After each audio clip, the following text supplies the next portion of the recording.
Well, hello, ladies and gentlemen. I think we just ended at the end of the song. Wow. Talk about a drop into the scene, buddy. A drop into the scene. Hold on. We are a little high there. Or no, well, high as far as the camera is going. We ain't got no time for anything else. I'll tell you that. Although, with how I've been staying up through the middle of the night, you might think that. I mean, we're a couple of days into about 5 days now into adjusting for the time. I'm trying to adjust prior to going to Australia, kind of my clock. That way when I get there I just go. So I've been basically waking up at about 3:34 in the afternoon, going and slinging deliveries from 4:35, waking up, showering, getting ready, leaving 5 to about 10 or 11, because we got to get those funds, by the way. We got to get those funds in. Just popped it up there. Join the Aussie trip. Links are in the description to do so. We could definitely use the help, although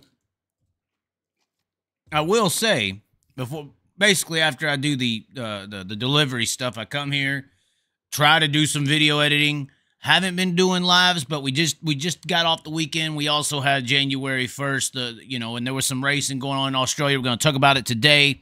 But usually I would get right back here at 10 or 11, as I did tonight, and would go live. So, and then edit videos throughout the rest of the night, do other work.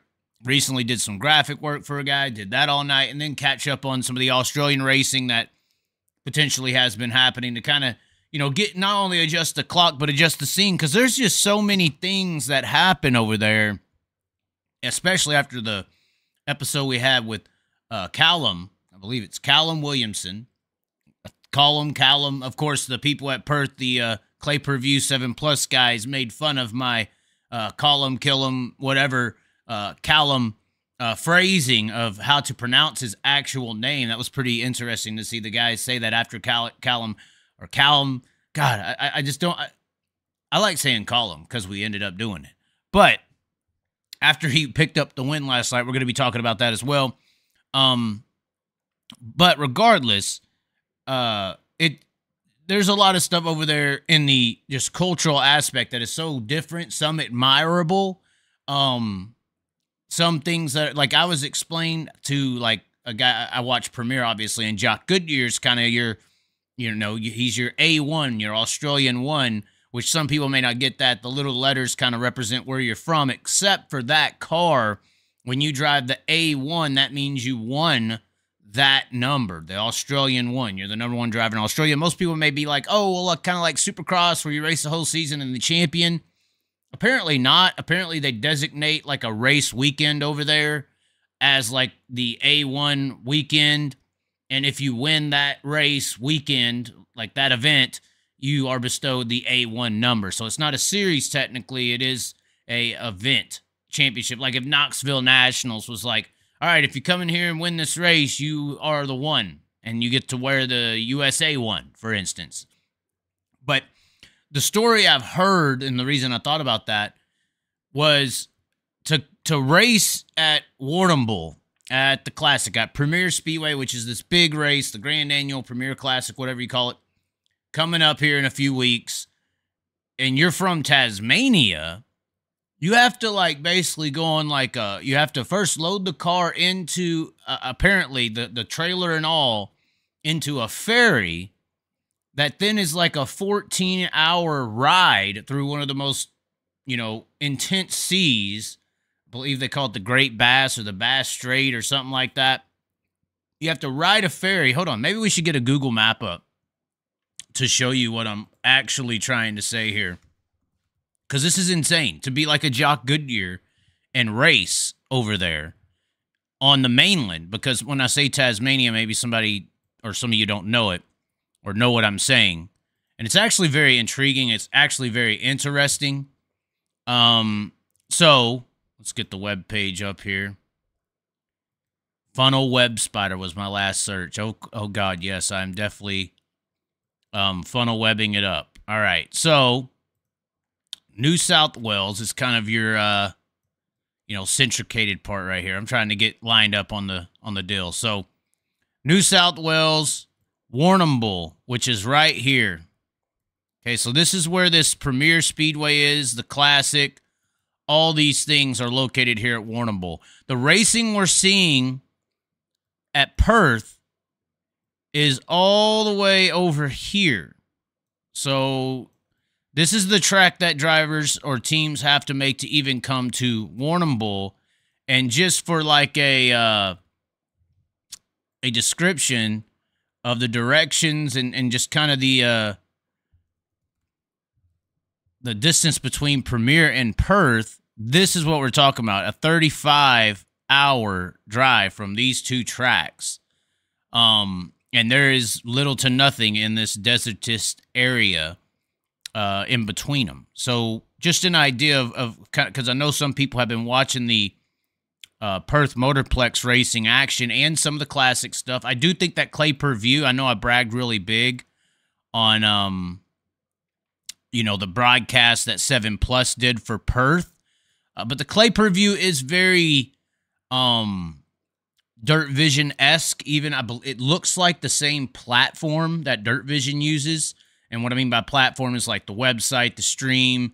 It might be that Vimeo or whatever package I believe that Dirt Vision uses. But it's very similar. Although they were at Perth last night, they had some actual technicalities to where they allowed that race to be free. And I'll tell you what, I know some people are probably upset and, kind of mad that, and they refunded the customers that ended up being a free situation. But I'll tell you what, that was possibly the greatest advertisement thing that happened for Perth and for the racing action over there is that this morning, American fans, or at least I tried to get the word out that, hey, there's a free race at Perth, come watch it out. And it was like, and I literally put hashtag get a taste of Clay Per View.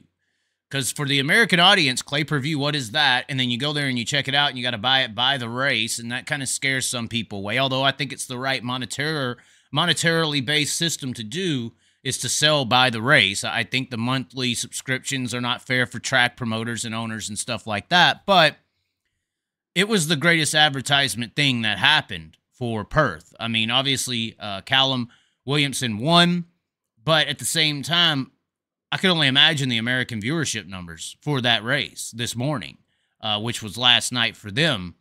And it's kind of morning for me and was last night for me. Like I said, I've been trying to adjust links in the description to join the support. You see the name at the top. But anyway, it was possibly the greatest advertisement thing that Perth could have happen for them. Because, like I said, I guarantee you the American numbers were so high watching that racing action. And I saw late model fans on there. Late model fans bragging about the non-wing sprint car race, which we've all kind of seen the non-wing sprint car race. The engines all of a sudden go down and you don't really hear them. And people are like, do they have like mufflers? Are they electric?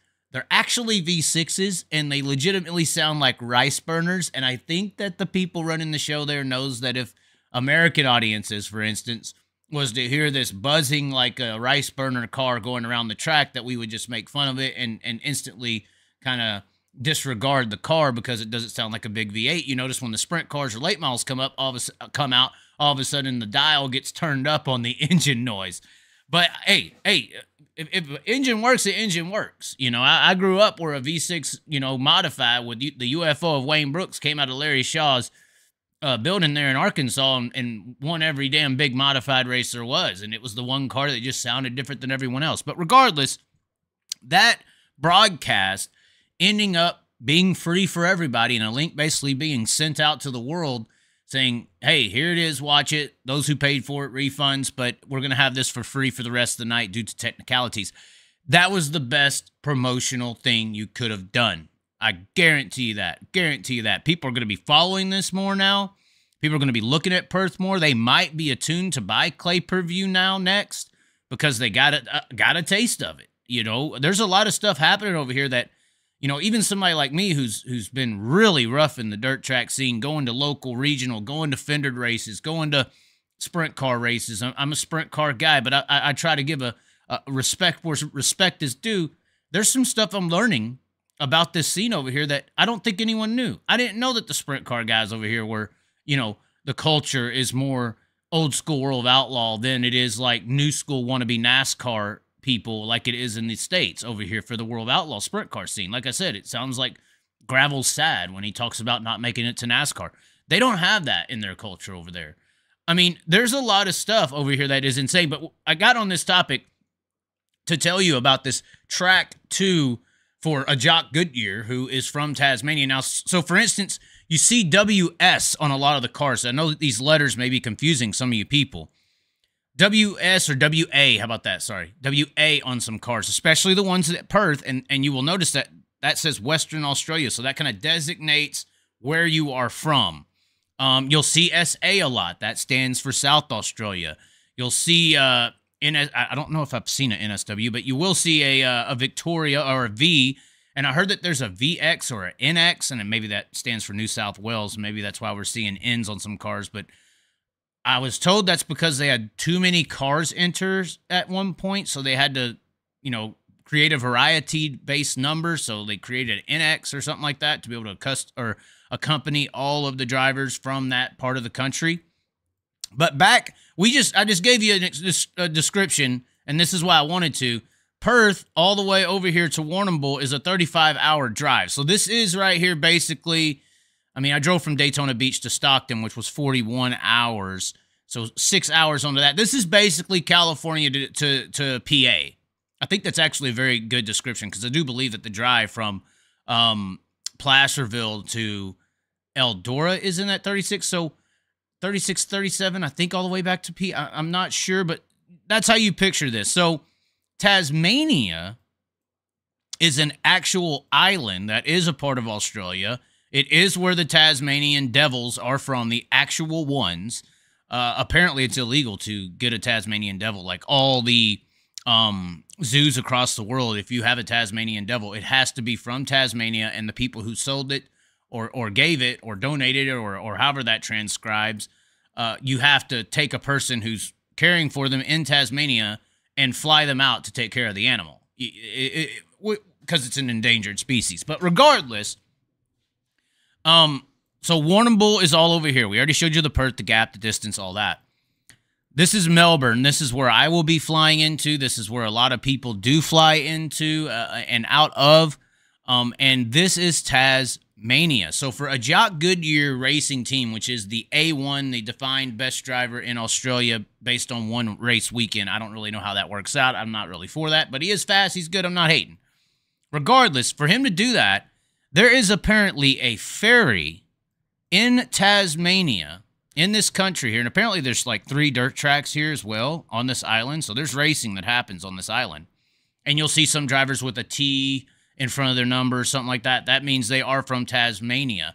And if you see that, what I'm trying to say is, if you see that at any of these tracks over here in Melbourne, and we'll use Premier Speedway for an example, apparently there is a ferry, and I would love to document this. If anybody wants to try to help me stay over there long enough to even do this, it would be insane.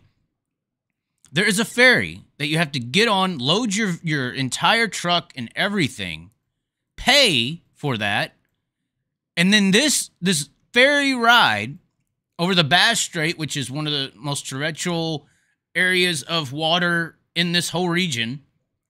Although I hear the region from New Zealand all the way or Chile going to Antarctica is a little crazier, but they got to protect them somehow. Ice wall and all that. But they have to take a ferry from here all the way to Melbourne. And from who I've been talking to, that's about a 14 to 15 hour ride on a ferry. And then they have to get to Melbourne. And then they have to drive over to Warrnambool, which this is a 3.5, probably 4 hour ride with the right stuff. So, and then the people doing it are probably over here racing at different tracks and locations, borderline. There's a speed. Murray Bridge is over here. Simpson and Avalon are kind of down here in this whole region as well. Mount Gamble, I believe, has a racetrack. There are tracks over here, but if you commit to that degree, and this is kind of why I think they have this speed week that the Americans go over to and all that, because they try to bunch all this racing up, it seems like, with the Americans involved at least. A lot of racing happens within this span, this December to end of January span. And I also think that's because drivers can come over from Tasmania, spend a month over here just racing. But to just know that there are guys that are, driving, apparently driving, you could drive across this whole island over here in 3 hours. But to load it, pay for it, ride over apparently 20 to 30 foot swells of water with your whole entire hauler to Melbourne, and then drive all the way over to Premier, or just say drive all the way over to the other tracks that are a little bit further than that, Mount Gambler, and maybe there's another one I'm thinking of, or can't think of, and y'all know all about it. Or say you see a damn T on a car in Perth. That is insane. First of all, whoever's doing that, I don't care if you're a rich kid or whatever, or your daddy or a relative has all these millions, and whoever's doing it, that's hard. That's insane. I mean, the determination and drive for these guys to want to race is admirable. And that's why I like the late model crowd in the Americas a lot more, is because the determination, the drive is definitely there. They're definitely not the cell phone crowd. They work hard. They race just as much. I think it was, average late model driver races about 110, 120 races full time.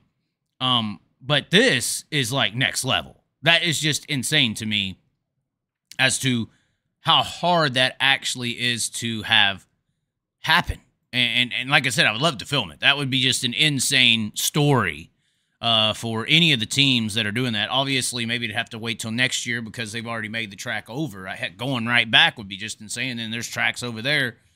But just to give y'all an idea of how insane this is for a guy to actually be able to bring his team over and race these events is, effort. I don't even know what 80% of the American crowd would be like, fuck that. We'll just drive over here and race at Port Royal.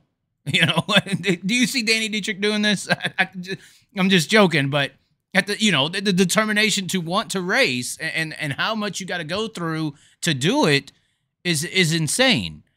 I mean, so you got to give these guys a lot of respect. And I think that's why, I've heard there's some interesting politics over there within the racing world. Obviously, they got a government licensing style system.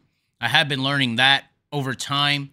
But I don't know if I would go over there and be as critical as I would to an American crowd, like maybe of the Outlaws or the High Limit series, because when you compare it to this, the determination, the grit, the wherewithal, the want to, the appreciation of life over here is just so respectful. I can respect. I don't even care.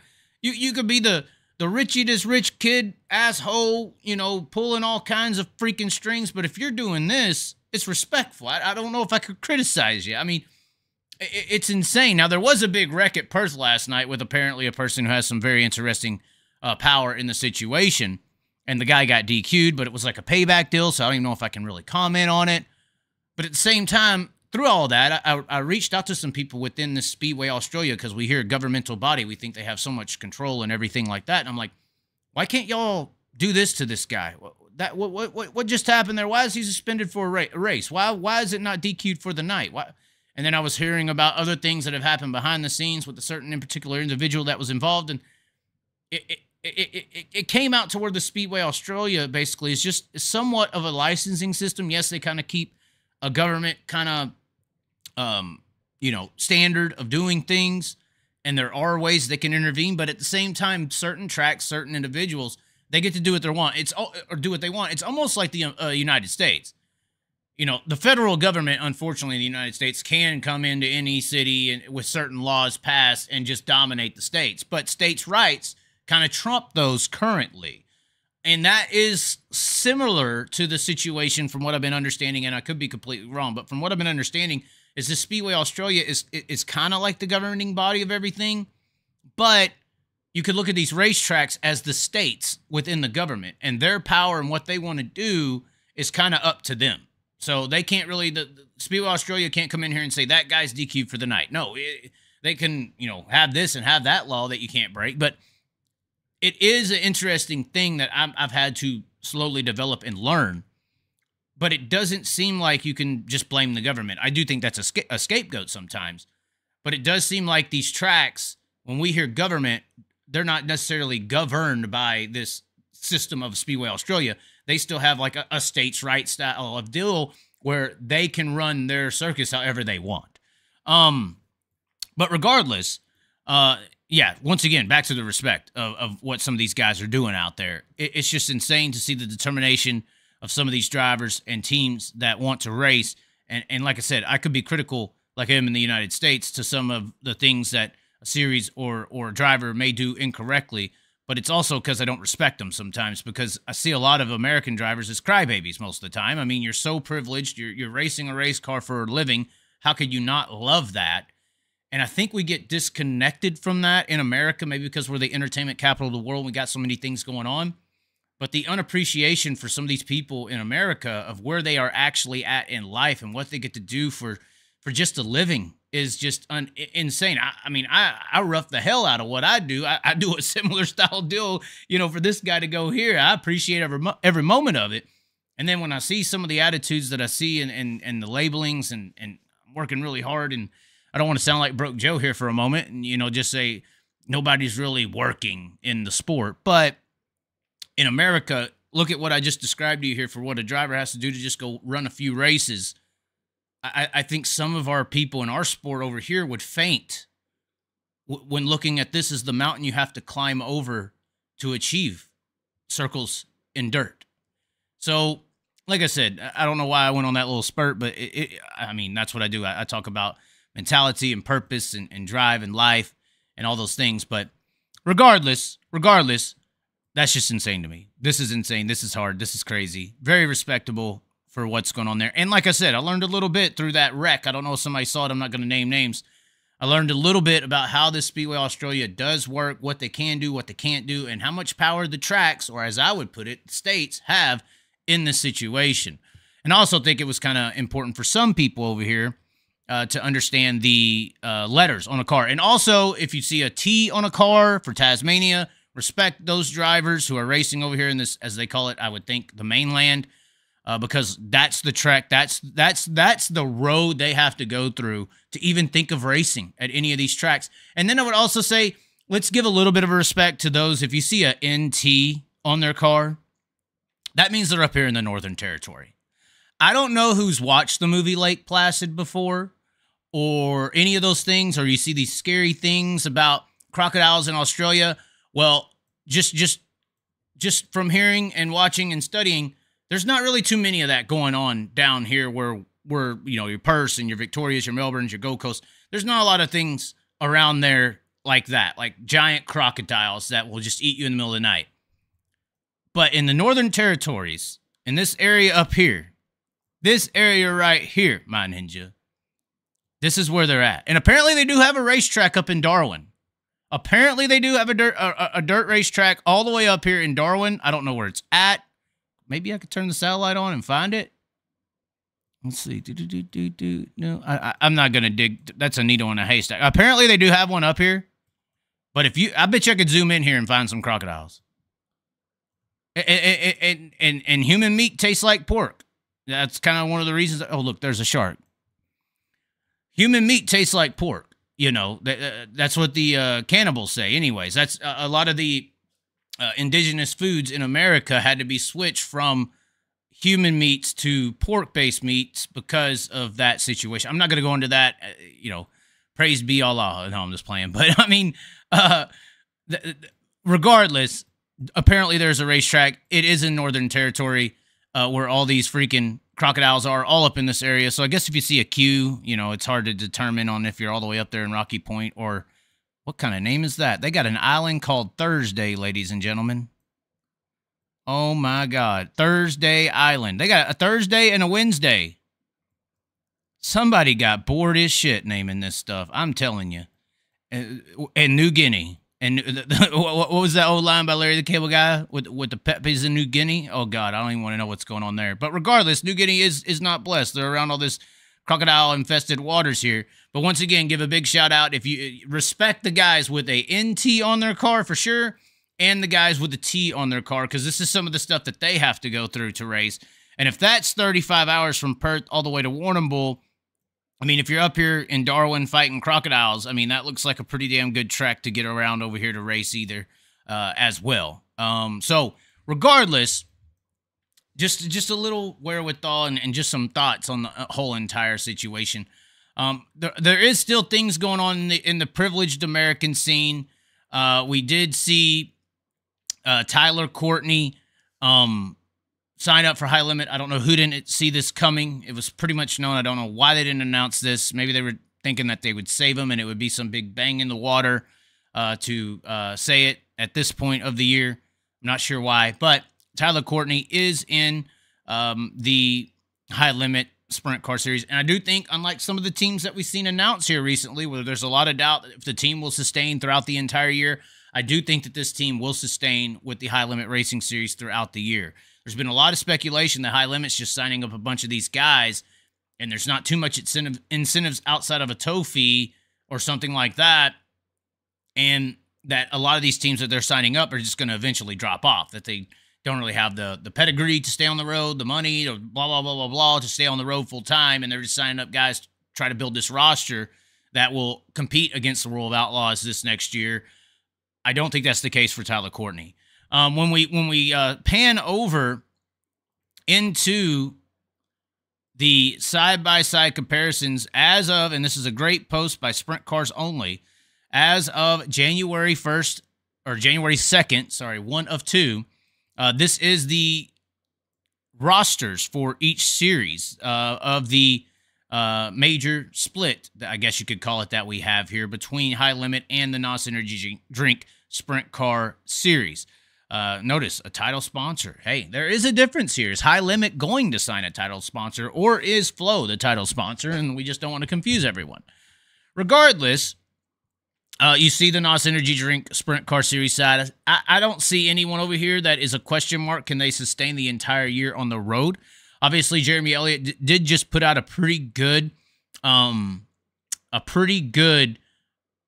story. SprintCarLimited.com. Check that out, as to how, where are all these teams on the High Limit side, for instance, or even on the NOS Energy Drink Sprint Car side, going to find pit crew members. I think the sprint car world kind of has an issue of being stuck up their own, and they are kind of snobby. I think people don't get the appreciation that they deserve, the hard-working side people, and, appreciation just gets thrown off the wayside, and I think that's rubbed crew members the wrong way over the years. It's not only a grueling schedule, but there is a somewhat of a unappreciational feel, I believe, sometimes to the scenario. And at the same time, once again, I think the most detrimental thing to sprint cars in America is the culture. Everybody wants to be a Cole Trickle. Nobody wants to be a Steve Kinzer anymore.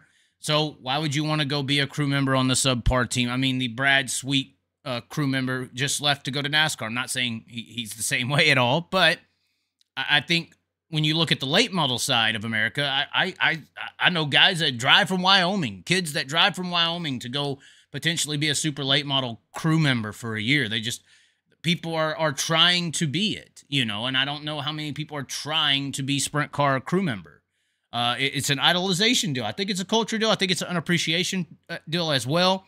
And Jeremy Elliott's story didn't say that, but I kind of look at things and have my own personal analysis and diagnosis as to why. And I think it could boil down to appreciation of people and culture as to why we lack some crew members in the sprint car industry. But that was a good point to what he was saying, is how are we going to have all these teams and people needing crew members? And there's some pretty highlighted teams. I believe the 41 at JJR, which is Phil Dietz Motorsports now. I think people need to start saying that one correctly as well. Is looking for guys. We know Clyde just left. Nate Rippetts, I believe, went to the Macquarie 39. Don't hold me to that, but I don't believe he's on the team anymore, which was the tire guy. But it is an interesting roster here. Now, obviously, you see Larson and Cap Henry committed to the weekly series, not necessarily the full tour. The ones without the asterisk are the ones who are fully committed. And you're looking at Tanner Thorson, Wyndham, Sweet, Connor Morrell, which was recently announced. Zeb Wise, I think he's all right with staying. Rico, all right with staying. Brent Marks, all right with staying. I hear Corey Day's looking for some crew guys. So, hey, if y'all are out there and you want to be some crew guys, say I'm completely wrong, you love the sport, you still cheer Steve Kinzers more than Cole Trickles, you don't have more Kyle Larson merchandise in your house than Jesus crosses, and you are wherewithal and understanding of life. if you want to go be a sprint car guy, go be a sprint car guy, because some of these people need members. They do need. I didn't mean for this to turn into an ad for those who want to work on sprint car teams, but I don't want to say that you have to have a trucker's license or anything like that. I know a lot of people want CDLs, but some of these teams have to be pretty damn decent. Hey, if you can work a wrench and bust a tire off a rim, and don't really bark back too much, and hopefully they'll be respectful towards you. I would look into some of these teams and go look around on Facebook and see if they're looking for guys, because I guarantee a lot of these guys are. But regardless, down the list, Justin Peck, I'm really looking forward to seeing how Peck does. Having some pretty bad luck over there in Australia. So is Chase Randall. Hopefully by the time I get over there, I can give him some good luck. Parker Price Miller, I think he's good to stay. Casey Kane, he's good to stay. If he stays healthy, Casey Kane's had issues with wrecking a lot. Corey Lyson, I think he's good to stay. Although I really didn't like his comments at Perth last night. I mean, he won his heat race. And then, he won his heat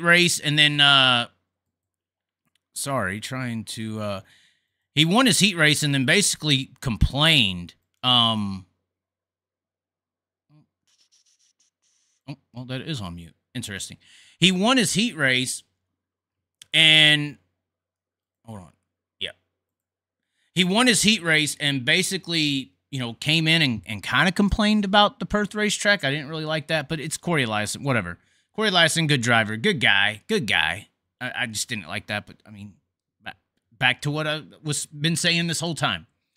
Tyler Courtney, Spencer Baston, that will be interesting. Those guys kind of rekindling a midget rivalry there almost. And then Jacob Allen and Brenham Crouch, I think they're solid to be on the tour as well. Funding going to be a big deal here. Logan Schuhart, David Gravel, Brock Zierfoss been running pretty dang good over there in Australia. Bill Rose, Landon Crowley, I think is going to be a little bit bigger of a surprise than people think. I know they heard Landon Crowley get announced, and they're like, why? I know there's some sponsors in there and involved as to why Landon got the ride and blah, blah, blah, blah, blah. But Landon Crowley is not a bad race car driver. He's going to surprise some guys. Donnie Schatz, Sheldon Hodenshaw, Bill Baylog, Gio Scelzi, Noah Gass, and Carson Macedo. So these two rosters, I mean, it looks lopsided to high limit. The question marks on that side of this roster, though, is who's all going to be able to stay going all the time and not drop off. How dependent is the Tanner Thorson 88 going to be on the road? I mean, does anyone know the answer to that? The Conor Morrell 28, how do we know? Do we really know? Corey Day, that will be a hard deal to do. With that team taking it on the road full time, I think some of these teams that haven't really ever done a national all across the country series type schedule are going to get some big wake up calls. Hopefully, they can withstand it. Okay, so now we got to mute two people. Just absolutely ridiculous.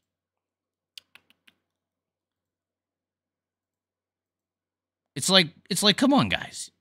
Come on, guys. I'm over here talking and going and just trying to distract my wherewithal.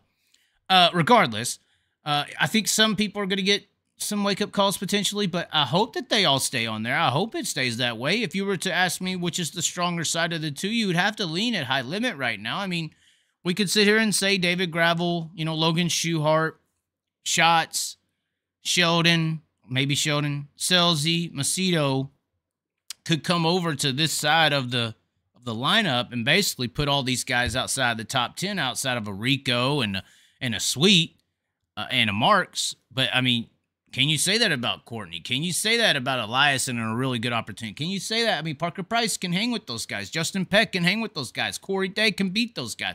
I mean, so it's kind of hard to really judge right now. It's really hard to make a fair judgment, on this whole entire situation between the two sides. Obviously, the high limit roster looks deeper, but top heavy. I know a lot of people have been saying high limit roster, more people, World of Outlaw roster, more top heavy, but there's some pretty heavy hitters at the top of the high limit roster. So it's hard to really gauge a difference here, but it'll be interesting. It'll be interesting. Once again, if you are looking to be crew members, submit your resume today. Looking over here, this is the unconfirmed as of today to a series at all. I'm not sure if you're going to see a commitment. And that's pretty much what this list says in a way. Mackery, Hunter Schoenberg, and the Swindell Speed Lab 39. We don't have no idea what's going on there. The Premier 70, the Tarleton 21, Cole Macedo. I think that one could move. Blake Hahn 52. I'm not sure. Lane Racing 4. I don't even know if that is that car racing anymore. I mean, Wyndham did leave. Ryan Timms in the 5T. Justin Sanders in the 2 car. I would assume is going to stay West Coast. But I do hear that Justin Sanders is still out there looking. The Roth Motorsports 83 is in this 11 right here. I'm hearing that 11 wants McFadden. I'm not sure if that's true or not. That's just a rumor. Everybody's got him. And that this Rod team might just go 1 with Kofoid to the Outlaws. That's kind of the rumor right now. But I hear that Toyota wants 2 cars in a team, and it's an interesting situation. What's going to happen here with this Roth and CMS Racing 11 car? Tim Schafer 49. I don't know if that's really going to move or just be a call it like a CM show car. Sam Haverteep Jr. I mean, why is he not high limit? I don't know why he wouldn't be. Devin Borden 23. I would assume is going to stay PA. Grove Racing 45. Not sure. These are just my thoughts, throwing them out there. Madsen in the Guy Forbert car. Not sure. Dominic Selzy, I would assume is going to just stay West Coast. Assumptions. That's all we can do here when we don't have clear answers, and these are the unconfirmed as of today. Now, the Perth Racing last night, of course, picking up the win was Calum Williamson. I think I am saying it correctly, as much as the announcers over there want me to feel like I am a dumbass. Calum Williamson did pick it up. Now, a lot of people are saying he got lucky. If you go and watch the race, which I believe they're re-airing it today on 7+. Not sure how the American crowd's going to be able to watch it. But a lot of the American crowd watched this live last night. It was just unbelievable fast up on the fence. They did get in lap traffic. Sweet did close in, make the pass for the lead, and then there was a wreck on the track. They re-racked, restacked for a 6-lap run. There was no catching Caleb Williamson out front with clean air. I mean, that track's just too fast, too one-laned up on the top. It does race very well because it is one-laned on the top, because for sprint car slide jobs are the preferred way to visually watch a pass. So it does get dicey, especially when traffic gets involved, and that's how Williamson got ran down by Sweet, was due to that traffic taking that advantage away. But it was very tough. It was very tough. I mean, the traffic was dictating what happened there, and working lap traffic is what makes greatness. I wouldn't say he got lucky, technically, though. I wouldn't say he got lucky at all. I wouldn't say he got lucky. Regardless, it is a situation where this track is just that badass, and at the end of the day, a 9-second, and not only just the sprint cars. This track is so badass. It's right up on the wall. It's flying. It's heading out heavy and hot, and in the midget division of the night, kind of brought out outside of Caleb getting it done. That was great. That was some great racing action. Very fast, very intense. But this Caden Manders, see, I've been trying to keep up on some of these drivers over there. This Caden Manders in the midget division, guys, absolutely, and they call them speed cars, absolutely destroyed one of the, I would say, one of the best real midget racers of America in Alex Bright. This differential does say 9.455 seconds in a 20-lap race. This Caden Manders, and he races the sprint car too, I believe number 60, absolutely destroyed Alex Bright. And Alex Bright is good. I mean, and I'm not hating on Alex Bright here. This is like, this guy right here is really good. Now, he drives this car down here. I don't even know what that says. Some kind of supply group. Maybe DRSco? Dasco? Okay, maybe it's Dasco. Dasco Supply Group. But that's the car he's driving, the 71W, and he absolutely destroyed those guys last night in the field. I mean, it was just another level. Now, this was a picture of a few nights before where he had won a race already. And this is the guy right here in the middle holding the trophy, the Napa Auto Parts on the jersey. I would call it jersey. We need to start calling them jerseys. The fire suit. Fire suit's not really a sexy name to describe, what our racers wear. The jersey. Maybe they do call them jerseys over there. They got all kinds of nicknames. But this guy is flying fast in these midgets. If I was a Keith Coons or somebody, I'd be tapping this. to get him to come over and win some races. But I think they're trying to get $15K for that Chili Bowl ride and then $300K for a year, according to Thomas Mesereau. So it ain't about how good you are. It's about how much money you can bring to the table, which is why I don't consider midget racing real racing. Oh, my God. I got to stop. I'm going to get mean. I'm going to get mad. And I'm trying to be nice this new year. I'm trying to be nice. But regardless, keep an eye out for this Caden Manders. I'm destroying their names over there. It's Callum, it's Killum, it's Calum, and now it's Manders. The remainder of the program. The bigger deal that I did start seeing after watching all this was how fast this track actually is, guys. And I know this is not the replay from last night, but last night's track was on the wall. Now, this track that you're seeing right here is probably a half car length from the wall, a pretty big groove. Last night, this slicking on the racetrack was all the way up to where you see Brad Sweet. There wasn't no brown left. It was slick, and they were freaking just flat out hauling. And if you didn't hit that line, you lost a tremendous amount of ground. Like I said, I think Williamson was out by about 4 or 5 seconds before he got to lap traffic, and he had to get out of that line, and it's just like gum to ice, especially last night. If you hit it, it was hooked up. You could just fly right on the wall, but if you dip below it any kind of way, you lost time. And that's how it got kind of dicey there. And that's also why I believe Williamson was able to pull away. That clean air up there on that line is so important. But when this track gets to lap traffic, you can lose or make up ground extremely fast. And I find that exciting because you can't really make too many mistakes. And that's kind of why I didn't kind of like the comments from Corey Eliason, but whatever. I even put up the post over here. Hold on, let's get these out of the way.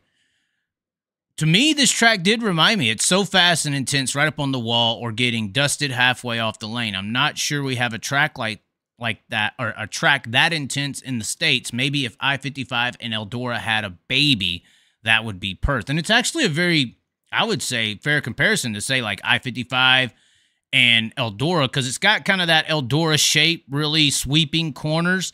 But then it also has that I-55 just hooked up, gripped, flying right up on the wall, intense, quick, fast type of action.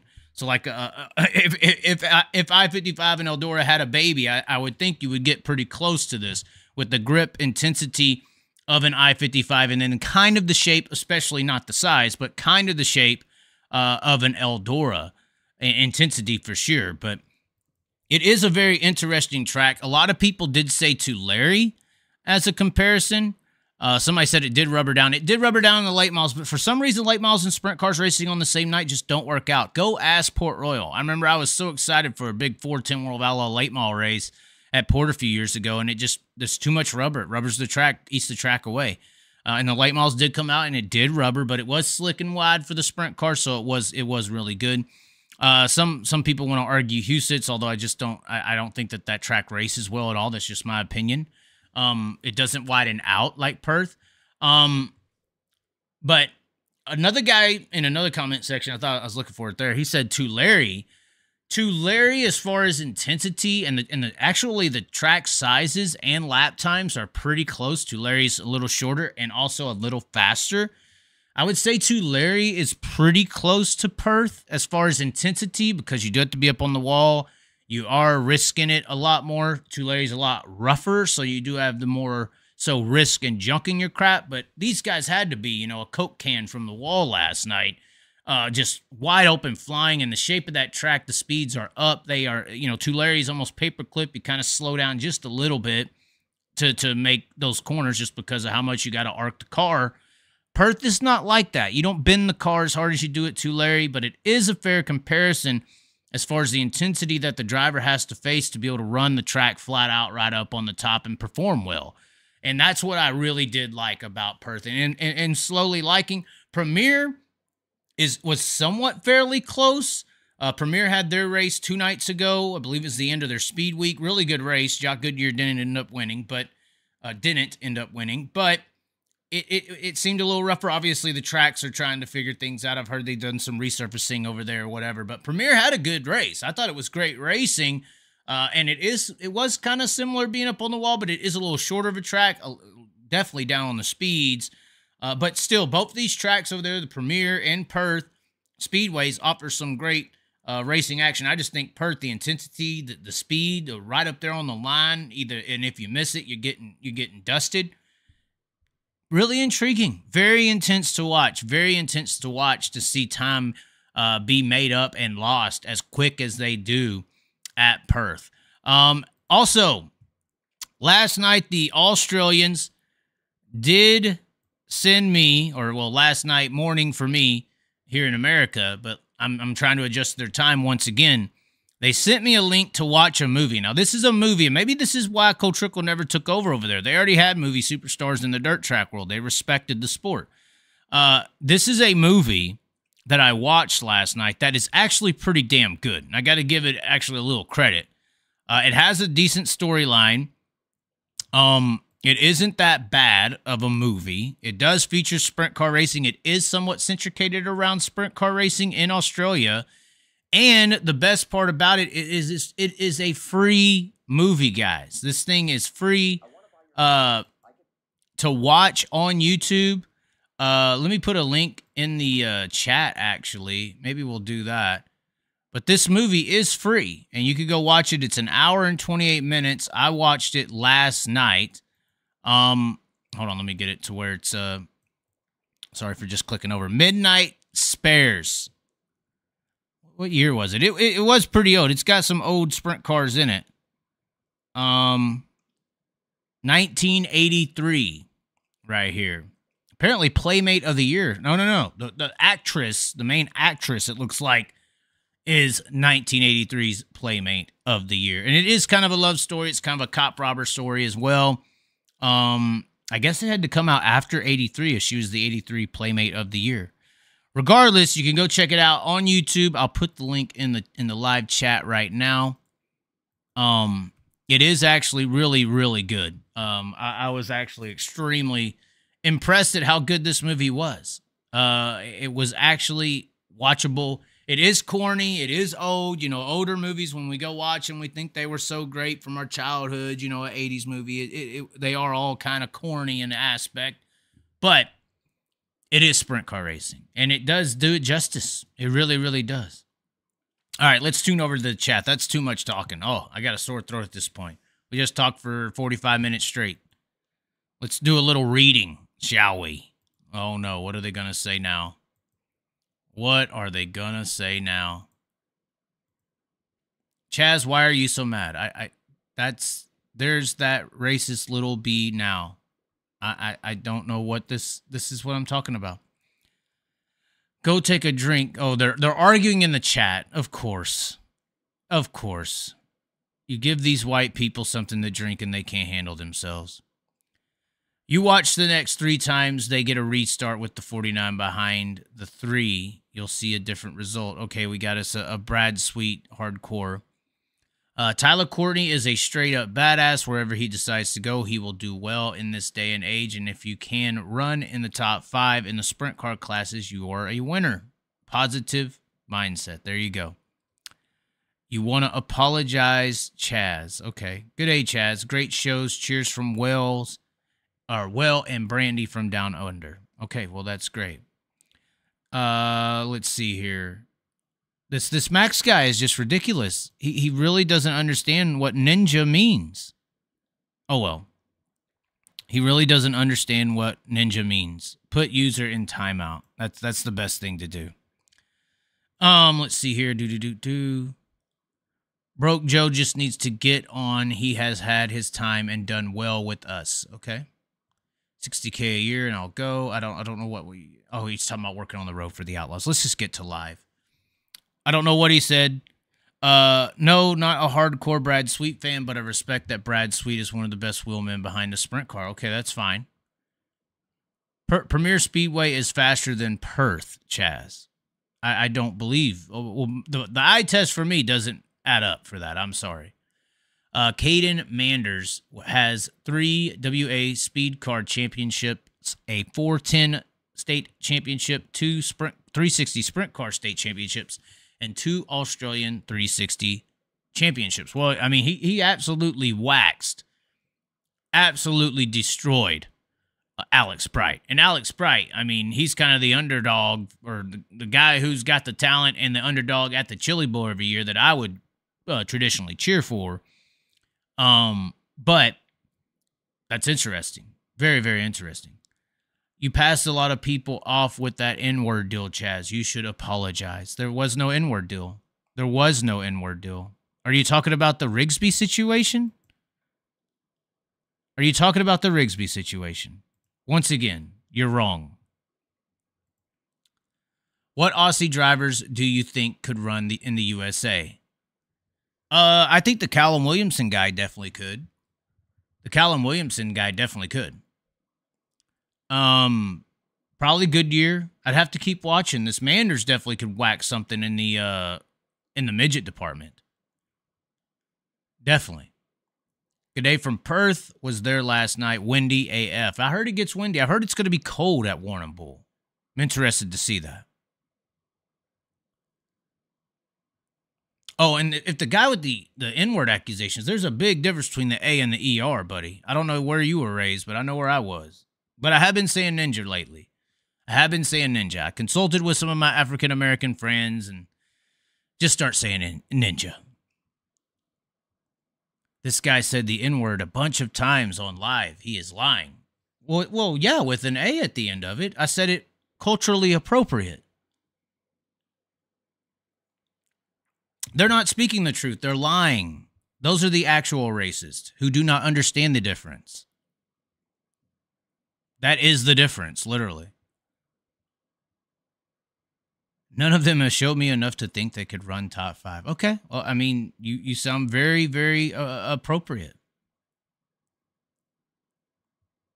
Oh, he probably just keeps making different names. Probably some big Kyle Larson fan because he didn't say it the appropriate way. That's the truth. That's the truth. There is a big difference. A and ER. Big, big difference. Yeah, exactly. Exactly. Dude was referring to Anthony Macri as a N. I mean, what are we even talking? Exactly. Exactly. The culturally appropriate way. Do you not know the difference? Now you do. That's why they ain't came for me. That's why they ain't came for me, and that's why they people talk to me.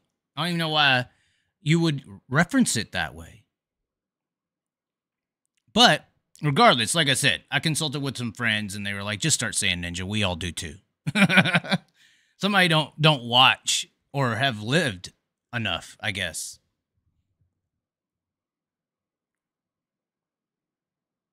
All right.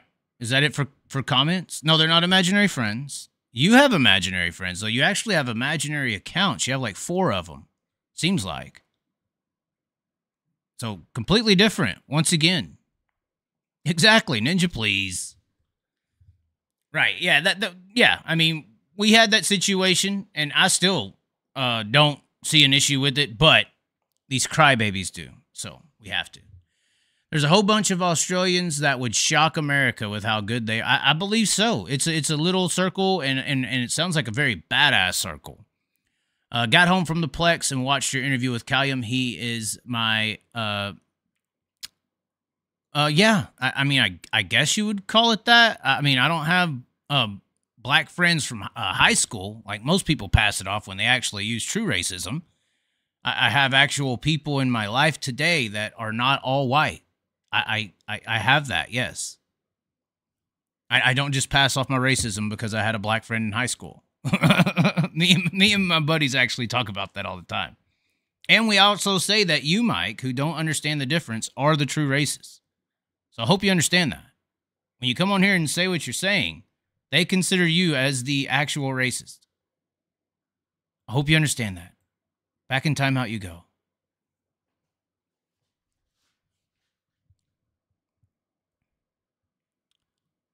What's going on, Jim McGregor? Kofoid for the bowl.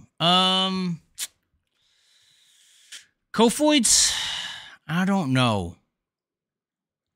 I mean, he's going to be one of the better drivers in the building at the Chili Bowl. I mean, do we want to talk about Tulsa shootout? I mean, it's disgusting how much I'm seeing these ads. Um, the ads just stacking up for this Wyatt Miller or whatever, Dale Earnhardt Jr. nephew or some bullshit winning a Tulsa shootout driller. I mean,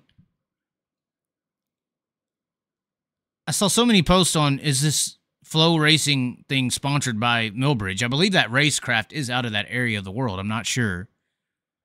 But, I mean, come on. I mean, it's the Tulsa shootout.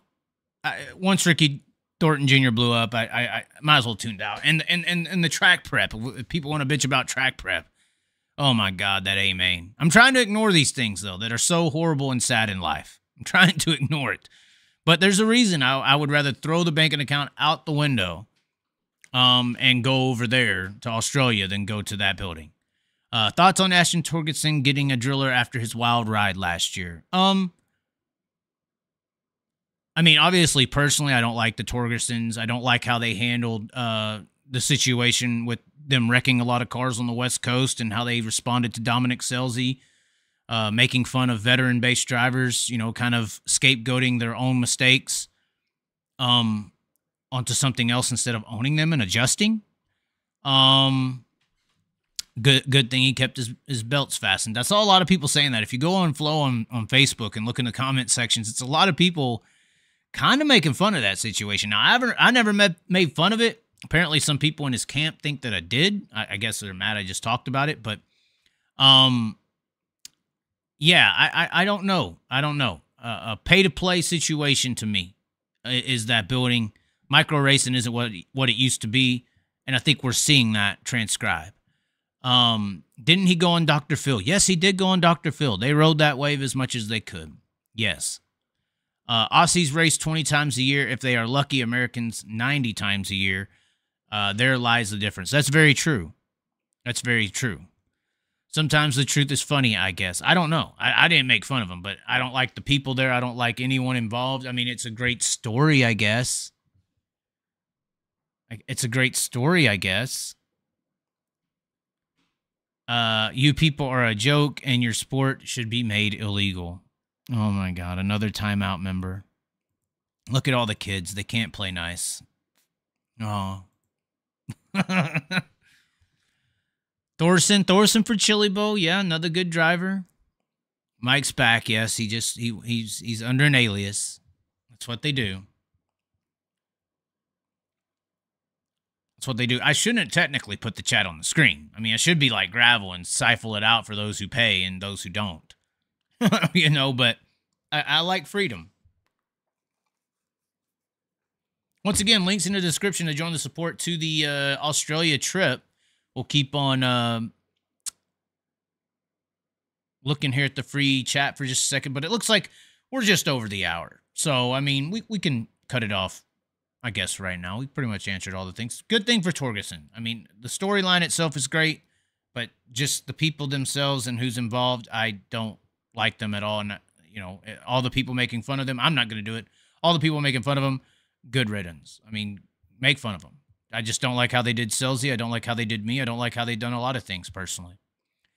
Chaz, who are you going to interview in Australia? I kind of wing it. I kind of let people attract me just through whatever God creates and makes, and what happens, and experiences and things like that.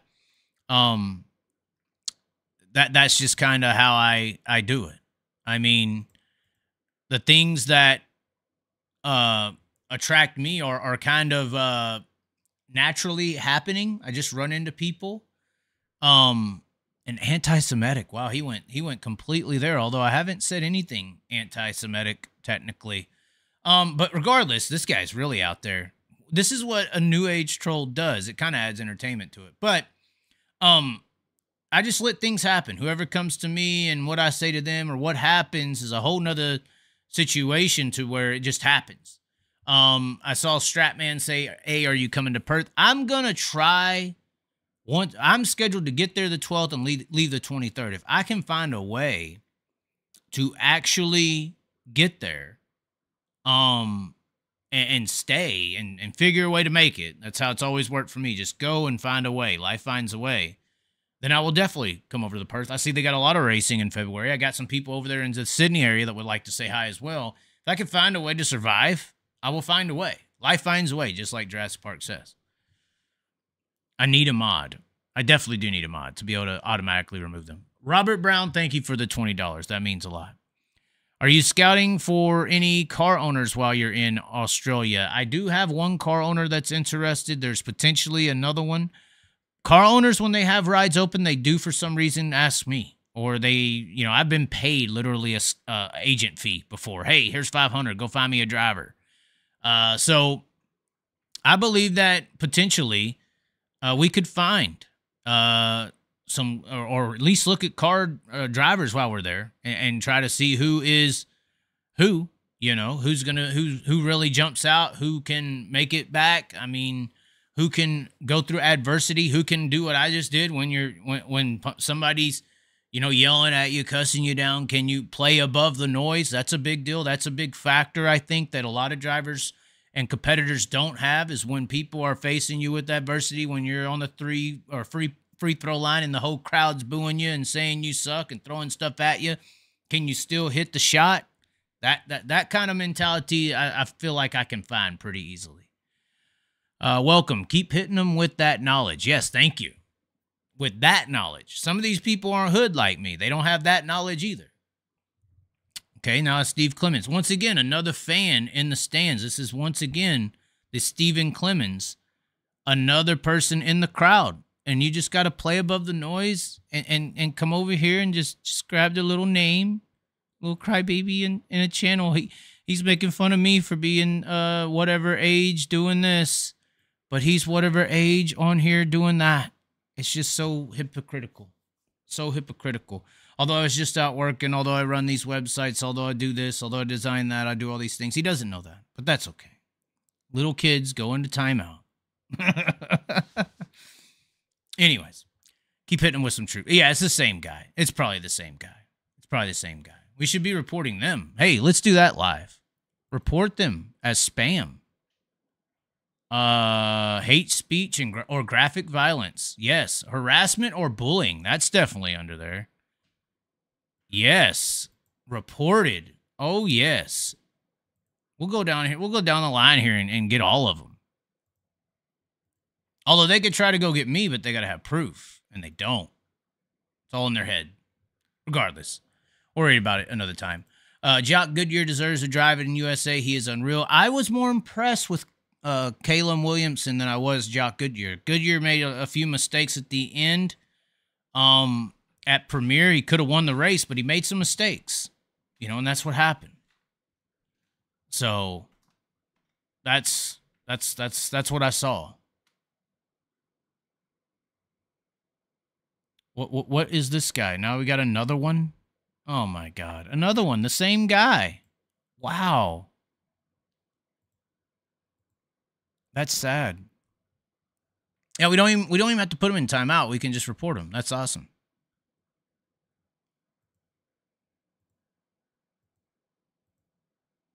New thing for 2024. Apparently, I guess it's the new thing.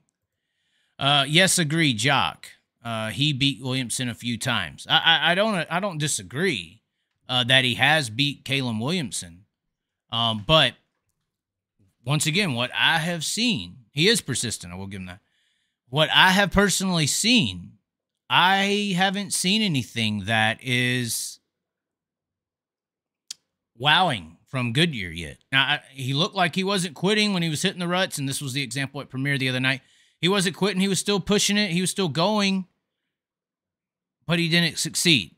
And he made some mistakes there at the end of the race that if he didn't make, he probably would have won the race. So, I mean, I got to call it like I see it. I mean, maybe there's these older races, and I'm still going to continue to watch, and my it's not like my opinion is stationary. My opinion moves and sways and develops. That's how you become smart. That's how you become different than this guy in the comment section.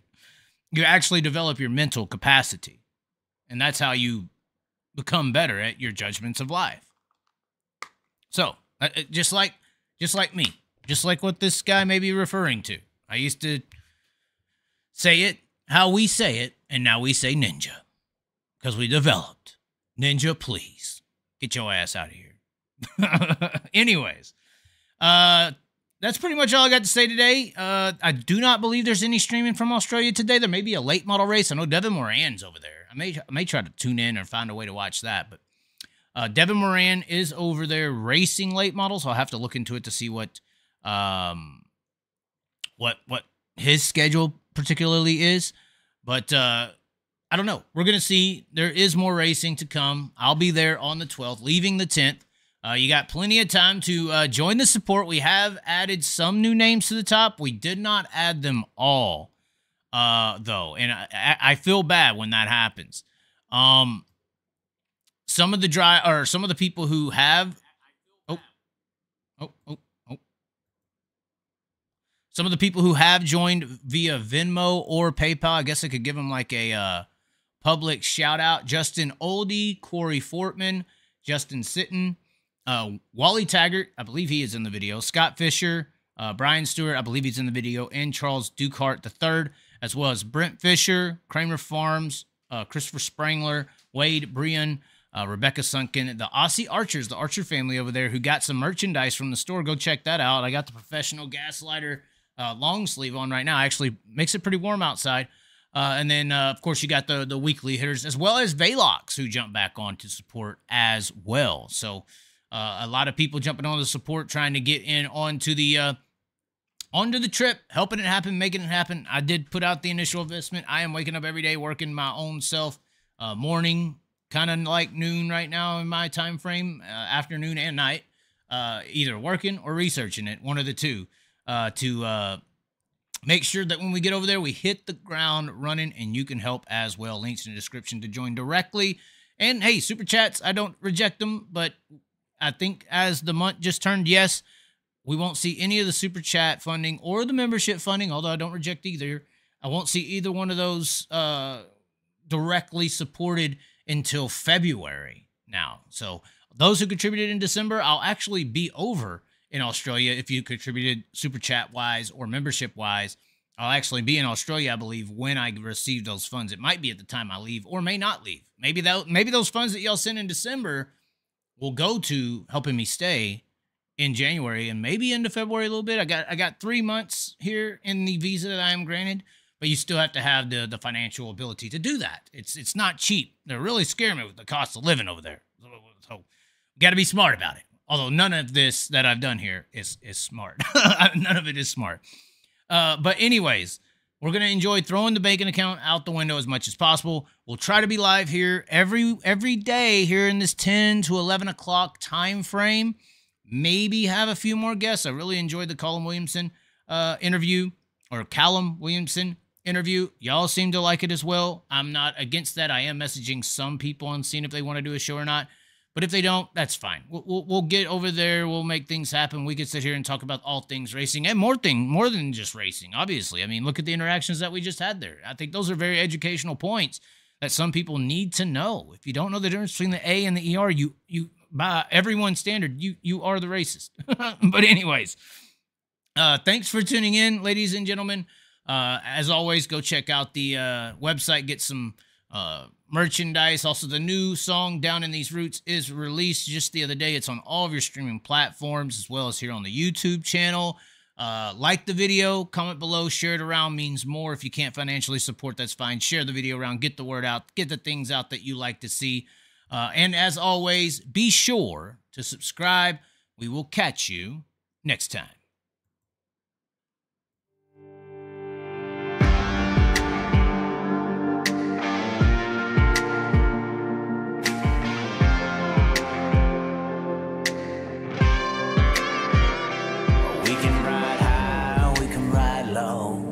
Ride anywhere we need to go.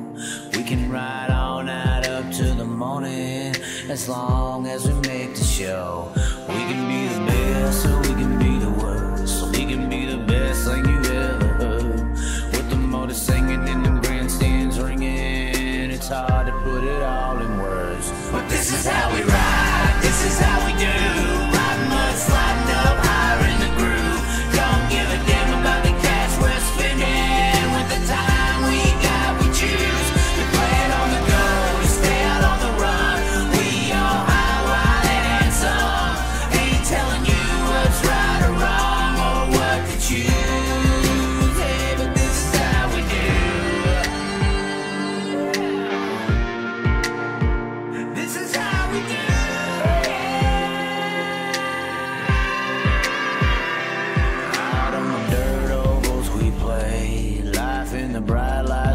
shades, letting her go, letting her rip, letting her fly, tossing her in sideways, living the life, letting her ride, outside, winning to die, cross her up on the cushion, crossing the line, cause some drama and